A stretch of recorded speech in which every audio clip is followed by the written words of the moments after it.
नमस्कार साथियों, कैसे हैं आप लोग। चलिए, सुनकर अच्छा लगा कि आप लोग सही हैं, स्वस्थ हैं। साथियों, आप लोगों ने हमारे पुराने वीडियोस को सराहा, वो हमारे लिए एक मोटिवेशन का काम किया और आप लोगों के इसी सुझाव को और इसी मोटिवेशन को ध्यान में रखते हुए हमने पुनः एक नया वीडियो आपके बीच में लाने का प्रयास किया। और वह जो विषय है वो देखेंगे तो अभी उत्तराखंड के जो बच्चे डबल ईओ की तैयारी कर रहे होंगे, क्योंकि 2021 में डबल ईओ का पद विज्ञापित हुआ है, एडवर्टाइज हुआ है और उसके सिलेबस में ये विषय है, तो उनके लिए स्पेशली एक काम आएगा। लेकिन ये विषय सबके लिए है, जो जेआरएफ की तैयारी कर रहे हैं, जो मास्टर में एडमिशन की तैयारी कर रहे हैं, या इन जनरल आप एग्रीकल्चर का अपने विषय बनाकर अपना करियर बनाकर आगे बढ़ना चाहते हैं, तो ये सबके लिए बड़ा एक कॉमन विषय है, लेकिन इंपॉर्टेंट विषय है। तो चलिए आज हम अपने सीधे विषय पर आते हैं, सेल्फ इनकम्पैटिबिलिटी के ऊपर।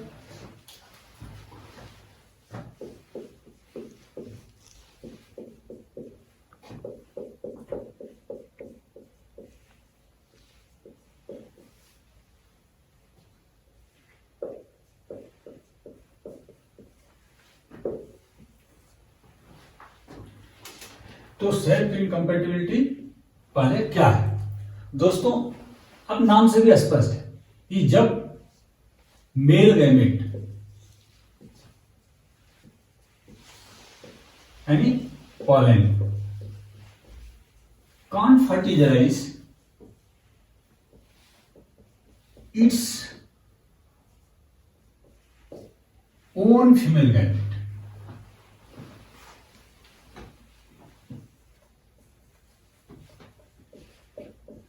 यदि मेल गैमेट अपने ही फ्लावर के फीमेल गैमेट को फर्टिलाइज ना कर पाए, ऐसी सिचुएशन जो होती है उसको कहते हैं सेल्फ इनकम्पैटिबिलिटी। और बहुत सारे क्रॉप में, बहुत सारे हार्टिकल्चरल प्लांट्स में ये देखा गया है कि सेल्फ इनकम्पैटिबिलिटी पाई गई है। इसी से मिलता जुलता कई बार वर्ड्स दूसरा कई बार चर्चा में आ जाता है या तमाम एग्जामिनेशन में पूछ लिया जाता है, तो उसको भी जाने सेल्फ स्टेरिलिटी।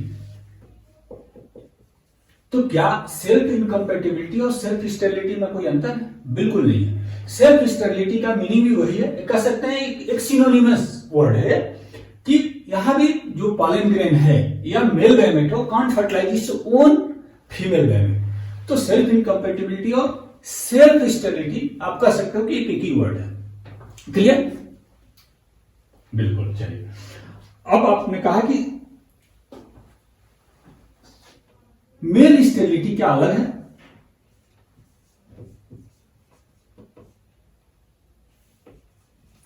यहां था सेल्फ स्टेरिलिटी, मेल स्टेराइल है किसके लिए? अपने फीमेल गैमेट के लिए।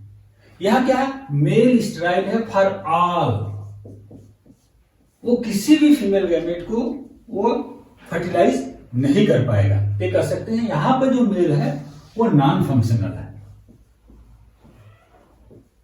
यहां पर नॉन फंक्शनल है, यहां पर है कंडीशनल फंक्शनलिटी है उसके पास।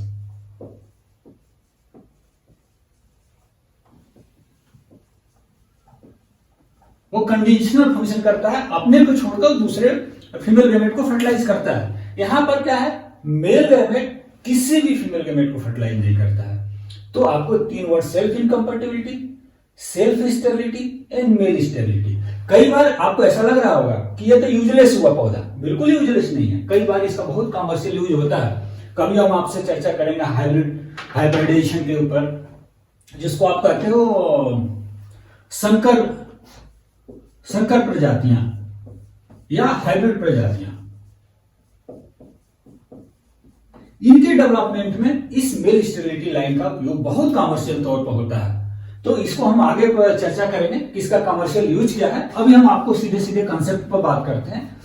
अब आती है कि ये जो सेल्फ इनकम्पैटिबिलिटी है या सेल्फ स्टेरिलिटी है, इसके पीछे मतलब कितने प्रकार का होता है और इसके क्या क्या कारण हो सकता है।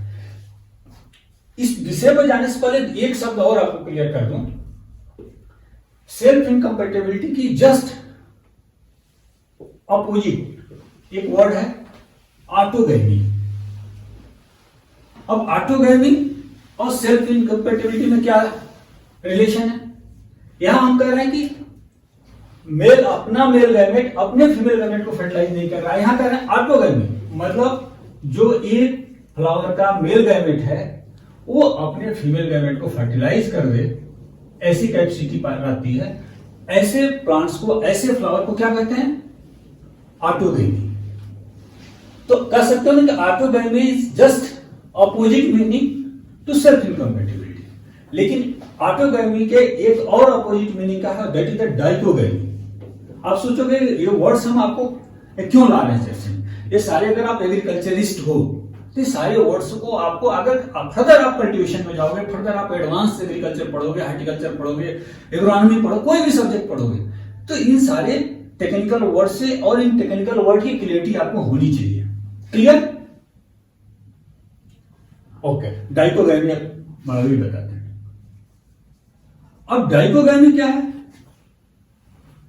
डाइकोगैमी एक कंडीशन है, बाइसेक्सुअल फ्लावर की एक कंडीशन है, जब मेल या कह सकते हो एंथर एंड स्टिग्मा एक साथ क्या करेगा? मैच्योर नहीं होगा। एंथर, क्लियर, स्टिग्मा दोनों डिफरेंट टाइम पर अगर मैच्योर हो तो इसको कहते हैं डाइकोगैमी। टाइमिंग क्या है दोनों का? डिफरेंट टाइमिंग पर मैच्योर। जब डिफरेंट टाइमिंग पर मैच्योर होगा तो क्या होगा? उसमें भी एक तरह से कह सकते हैं ना, सेल्फ इनकम्पेटिबिलिटी का बिल्कुल वही कैरेक्टर होगा जो सेल्फ इनकम्पेटिबिलिटी में पाई जाती है। अब डाइकोगैमी में दो तरीके से होते हैं, प्रोटेंड्रिक होगा तो बात वही हो गई कि सेल्फ इनकम्पेटेबल होगा। तो इस तरह के एग्जाम्पल में आप देख सो तो कई क्रॉप के ऐसे एग्जाम्पल है, भिंडी है, ladies finger, coriander, marigold, cotton, बिल्कुल कॉटन, सनफ्लावर में भी ये एग्जाम्पल देखने को मिला है। साथियों, जो दूसरा जस्ट है दैट इज प्रोटेंड्रिक, तो फर्स्ट हो गया प्रोटोगाइनी, मतलब गाइनोसियम मस्क।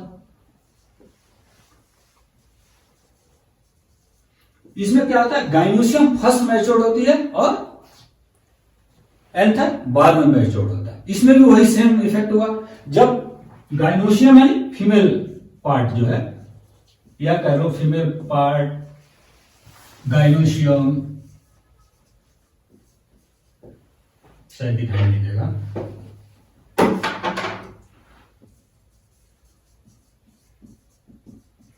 या कहो स्टिग्मा, ये सारे अगर पहले मैच्योर हो और जो एंथर बाद में मैच्योर हो तो इस तरह की कंडीशन को कहते हैं प्रोटोगाइनी। और प्रोटोगाइनी भी अगर कंडीशन आ रही है तो इसका मतलब इसमें भी सेल्फ इनकम्पेटिबिलिटी रिएक्शन देखने को मिलेगा। और इसका दो बड़ा टिपिकल एग्जांपल है, कस्टर्ड एप्पल और फिग। कस्टर्ड एप्पल मतलब जिसको सीताफल, रामफल आप कहते हो, शरीफा कहते हो, वो कस्टर्ड एप्पल में इस तरह का डाइकोगैमी कैरेक्टर देखने को मिला है, मतलब protogyny type of dichogamy character. और फिग यानी अंजीर में भी ये देखने को मिला है। साथियों, ये दो मिलते जुलते सारे टॉपिक्स थे, इस नाते मैंने इस सारी विषय को एक बार लाने का प्रयास किया। पुनः आते हैं सेल्फ इनकम्पेटिबिलिटी के ऊपर, कि जो सेल्फ इनकम्पेटिबिलिटी है वो कितने प्रकार का है और होता क्यों है। एक तो हमने बता दिया कि डाइकोगैमी इस सिचुएशन में सेल्फ इनकम्पेटिबिलिटी हो सकता है। डाइकोगैमी कंडीशन का मतलब मेल पहले मैच्योर हो जाए, फीमेल बाद में मैच्योर हो जाए, या फीमेल पहले मैच्योर हो जाए, मेल बाद में मैच्योर हो जाए। देन प्रोटेंड्री या प्रोटोगाइनी जो सिचुएशन होगी उस कंडीशन में सेल्फ इनकम्पेटिबिलिटी होगी। दूसरा क्या होता है कि और भी कंडीशंस है। अच्छा, आप ये कहेंगे कि सेल्फ इनकम्पेटिबिलिटी में क्या, वो कैसे डिसाइड करता है पौधा? पौधे को कैसे पता है? पॉलन ग्रेन तो पहुंचता है ना स्टिग्मा पर। ये स्टिग्मा हो गया आपका, ये फीमेल रिप्रोडक्टिव ऑर्गन हो गया, फीमेल रिप्रोडक्टिव ऑर्गन हो गया, ये हो गया स्टिग्मा। क्लियर? पहले भी हमने कई वीडियो में इस पर चर्चा किया।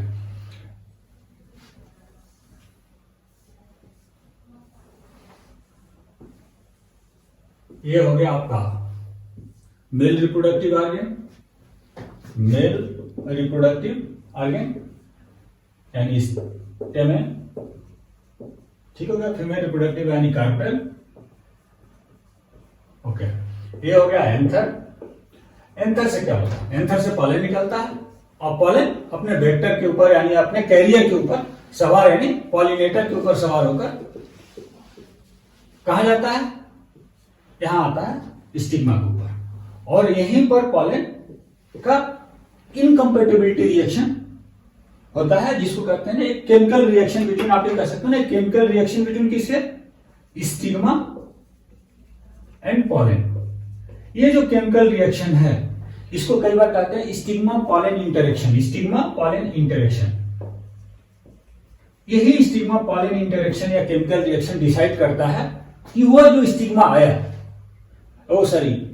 वो जो पॉलन आया एंथर से, वो कंपेटेबल है या नहीं। तो कह सकते हैं पॉलन स्टिग्मा इंटरेक्शन डिसाइड करता है क्या चीज? कंपेटेबिलिटी को डिसाइड करता है, डिसाइड करता है। क्लियर? अब आते हैं हम लोग सीधे विषय पर कि ये जो इनकम्पेटिबिलिटी है ये कितने प्रकार का है, और इनके जो प्रकार है उसके साथ उनकी कौन बैरियर क्या क्या काम करते हैं। पहला है, दो तरह का होते हैं, हेटेरोमॉर्फिक,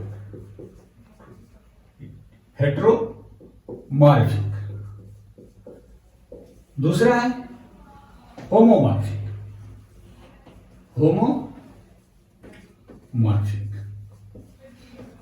आप देखो हेटेरोमॉर्फिक मतलब मॉर्फोलॉजी जिसकी अलग अलग हो।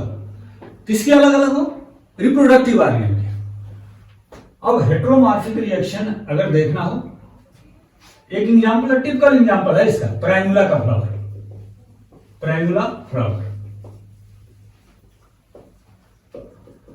ऐसे प्लांट्स जिसमें हेटेरोमॉर्फिक है उसमें इनकम्पेटिबिलिटी रिएक्शन कहां होता है?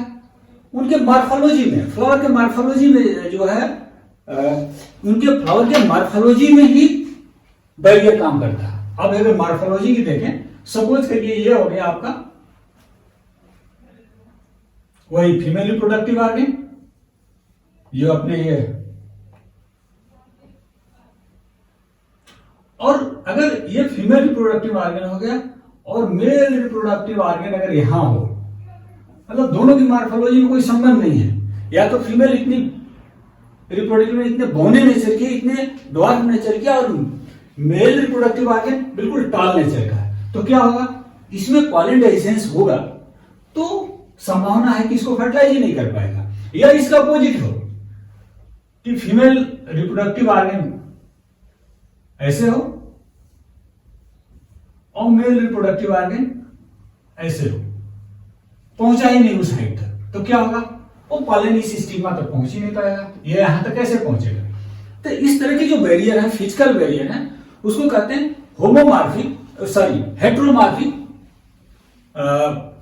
Heteromorphic self incompatibility. और हेटेरोमॉर्फिक सेल्फ इनकम्पेटिबिलिटी का उदाहरण आपको बताया हमने, प्राइमुला।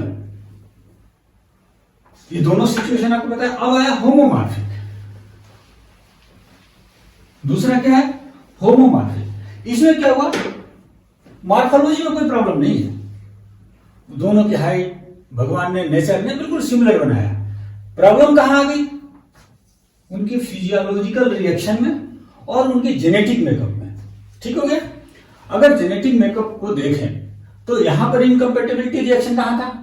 मॉर्फोलॉजी में। यहां पर इनकम्पेटिबिलिटी होमोमॉर्फिक में कहां है? उनके जेनेटिक मेकअप में और उनके फिजियोलॉजिकल बैरियर में। ओके ओके ओके, तो यहां पर अब बिल्कुल सही। अब यहां पर अगर आप देखें तो इनकम्पेटिबिलिटी कहां डिसाइड होगा? स्टिग्मा के सरफेस पर, क्योंकि स्टिग्मा तक तो पॉलन आएगा ना, दोनों की हाइट सेम है, दोनों की हाइट सेम है, तो इसका मतलब बहुत आसानी से यह मान लीजिए स्टिग्मा है, यह हो गया आपका एंथर, तो हाइट कंफर्टेबल है, तो यहां से पॉलन आएगा। तो रिएक्शन कहां डिसाइड होगा? स्टिग्मा के सरफेस पर। तो यहां पर जो रिएक्शन है स्टिग्मा सरफेस पर होगा। अब आई कि होमोमॉर्फिक जो इनकम्पेटिबिलिटी है, ये दो तरह का है। कौन कौन से प्रकार है इसके? गैमेटोफिटिक, यानी यदि गैमेटोफिटिक, चलिए एक लिख देते हैं,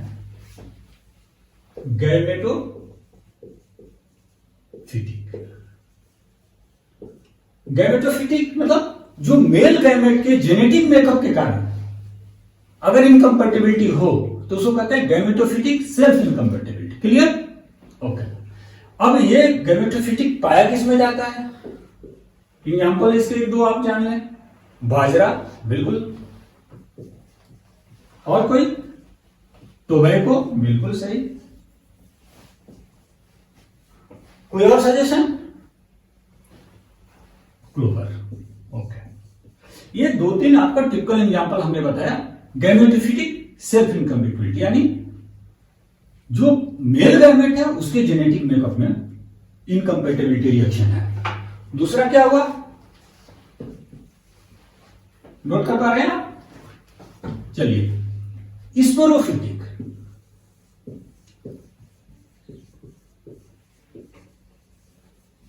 इसमें क्या है कि इनकम्पेटिबिलिटी रिएक्शन कहां है? पॉलन प्रोड्यूसिंग प्लांट में। वहां पर था पॉलन में, किसमें? यहां पर था पॉलन में। और यहां पर जेनेटिक मेकअप किसका प्रॉब्लमेटिक है? उस प्लांट का जिससे वो पॉलन बन रहा है। तो कह सकते हैं ना कि यहां पर स्पोरोफिटिक में जेनेटिक मेकअप जो है प्लांट का जिससे वो पॉलन बना रहा, उसमें इनकम्पेटिबिलिटी रिएक्शन उसके जीनोटाइप में है। और इस तरह के जो ओके,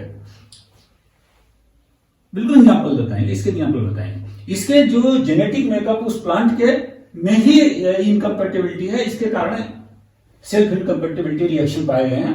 और इसका जो टिपिकल एग्जांपल है ब्रासिका ग्रुप, यानी ब्रासिका मतलब आप देखें रेडिश में, बिल्कुल। और कैबेज में, कैलीफ्लावर में। तो ये कुछ टिपिकल एग्जांपल हुआ। अगर मोटे तौर पर आपको हमने समझाने का प्रयास किया, इनकम्पेटिबिलिटी है क्या, कितने प्रकार का होता है? हेट्रोमॉर्फिक, जो मॉर्फोलॉजिकल प्रॉब्लम के कारण होगा। होमोमॉर्फिक, जब मॉर्फोलॉजी सिमिलर हो बट जेनेटिक मेकअप के कारण हो। जो होमोमॉर्फिक इनकम्पेटिबिलिटी होगी वो स्टिग्मा पर उसका रिएक्शन होगा, और वहां मॉर्फोलॉजी ही अंतर अलग अलग है, तो अलग अलग मॉर्फोलॉजी के कारण वहां पर रिएक्शन स्ट्रक्चर में है। जो होमोमॉर्फिक है वो है गैमेटोफिटिक, जब पॉलन ग्रेन के जेनेटिक मेकअप में प्रॉब्लम हो या genetic makeup of pollen grain responsible हो। स्पोरोफिटिक, जो पॉलन प्रोड्यूसिंग प्लांट है उसके जेनेटिक मेकअप के कारण यदि इनकम्पेटिबिलिटी हो तो उसको कहते हैं स्पोरोफिटिक। क्लियर? अच्छा, चलिए कुछ और एग्जांपल हैं जो अक्सर एग्जाम में पूछे जाते हैं, खासतौर पर जो लोग हॉर्टिकल्चर वाले हैं इस एग्जांपल को जरूर नोट करें।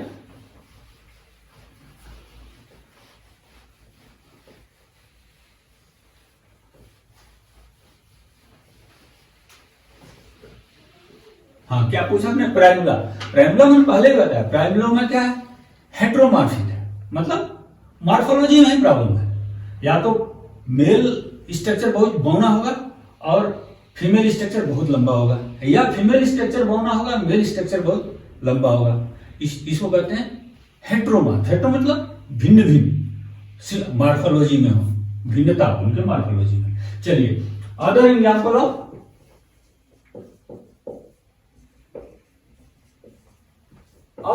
Self incompatibility.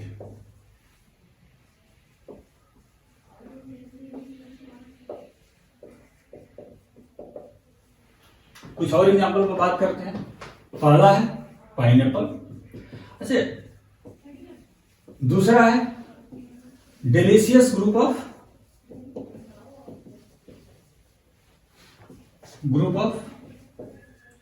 Apple variety.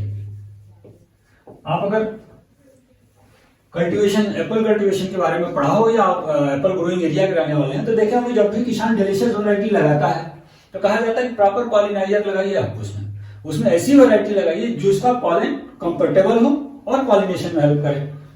Delicious group में जैसे आपका इसमें जो पॉलिनाइजर वैरायटी में कई बार गोल्डन डिलीशियस भी यूज करते हैं हम लोग, टाइड्समैन, अर्ली वर्सेस्टर भी यूज करते हैं। चलिए पॉलिनाइजर की बात करेंगे, फिर भी नोट करना चाहें तो गोल्डन डिलीशियस है, टाइड्समैन, अर्ली वर्सेस्टर है, रेड गोल्ड है, गोल्डन स्पर है, ये कुछ पॉलिनाइजर वैरायटी हैं। तो delicious group highly self incompatible है, इसलिए यहां पर पॉलिनाइजर वैरायटी की आवश्यकता पड़ती है। अब पाइनएप्पल में हमने नहीं कहा कि पॉलिनाइजर की आवश्यकता है, क्योंकि पाइनएप्पल में हमने नहीं कहा कि यहां पॉलिनाइजर की आवश्यकता है, क्योंकि जो पाइनएप्पल है ये क्या है? पार्थेनोकार्पिक फ्रूट है। पार्थेनोकार्पिक फ्रूट है। हमने एक वीडियो में पार्थेनोकार्पिक फ्रूट के ऊपर भी कंप्लीट वीडियो बनाया है, उसको आप देखेंगे। तो मतलब जब फ्रूट का डेवलपमेंट विदाउट फर्टिलाइजेशन हो जाए तो उसे कहते हैं पार्थेनोकार्पिक फ्रूट। तो इसी नाते यहां पर सेल्फ इनकम्पेटिबिलिटी पाए जाने के बावजूद भी किसी पॉलिनेजर वैरायटी की आवश्यकता नहीं है, लेकिन यहां पर सेल्फ इनकम्पेटिबिलिटी होने के कारण यहां पॉलिनेजर वैरायटी हम लगाते हैं, क्योंकि यह नॉन पार्थेनोकार्पिक नेचर का फ्रूट है। क्लियर? अच्छा, दूसरा तीसरा है जेएच हेल। मुझे याद है कि हम लोग जब ग्रेजुएशन करते थे तो उसमें हमारे जेआरएफ के एंट्रेंस में पूछा गया था। जेआरएफ का जो टेस्ट होता है ऑल इंडिया का मास्टर डिग्री में एडमिशन के लिए, स्कॉलरशिप के लिए, उसमें पूछा गया था क्वेश्चन कि जेएच हेल क्या सेल्फ कंपेटेबल, क्योंकि मोस्ट ऑफ द पीच की कमर्शियल वैरायटी क्या है? सेल्फ कंपेटेबल है, लेकिन जीएचएल क्या है? Self incompatible. सेल्फ इनकम्पेटेबल है। दूसरा, चौथा नहीं, पांचवा एग्जांपल है Maynard plum. Most of the plum variety क्या? सेल्फ कंपेटेबल है, लेकिन मेनार्ड प्लम, मेनार्ड प्लम ये जो है सेल्फ इनकम्पेटेबल है। लास्ट आईएक्सल नॉन परेल,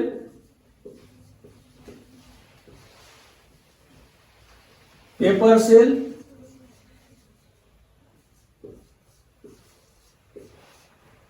ये आलमंड की ऐसी वैरायटी है जो क्या है? Self incompatible. परेल की स्पेलिंग देख लीजिएगा, थोड़ी मिस्टेक हुई, PAREIL परेल। तो आईएक्सल, नॉन परेल, पेपर सेल, ये तीन आलमंड की ऐसी वैरायटी है जो सेल्फ इनकम्पेटेबल है। साथियों, हमने प्रयास किया विद एग्जांपल पूरे कंसेप्ट को समझाने का कि कंपेटेबिलिटी रिएक्शन कहां होता है, सेल्फ इनकम्पेटेबल क्या है, सेल्फ स्टेरिलिटी क्या है, मेल स्टेरिलिटी क्या है, कहां कितने प्रकार के होते हैं, कितने हार्टिकल्चरल क्रॉप्स में, हार्टिकल्चरल वैरायटी में रिपोर्टेड है। साथियों, आशा है कि आपको ये वीडियो पसंद आया होगा। इसमें कुछ और एडिशन चाहते हैं तो भी आपका सुझाव मुझे स्वागत है, और अगर आपके काम आए तो ये मेरे लिए सौभाग्य की बात है। धन्यवाद।